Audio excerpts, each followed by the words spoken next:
Everyone must understand that they have a role to play in making a Jamaica that is a nice place to live.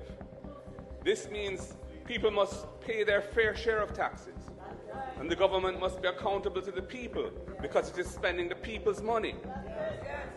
Spending must prioritize access to basic needs, giving people an opportunity for entrepreneurialism to thrive, giving people an education from which they can create new ideas and opportunities, and nurture our indigenous talents.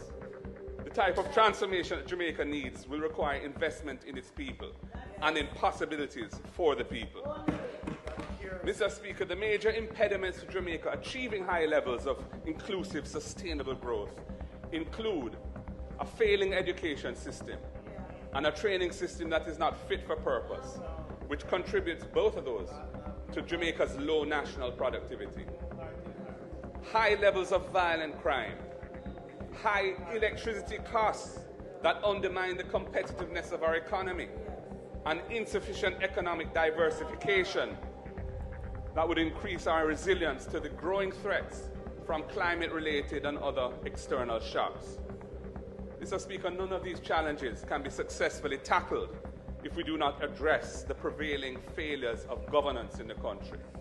Until the systems of governance are accountable, transparent, and participatory, dog nyam we suffer.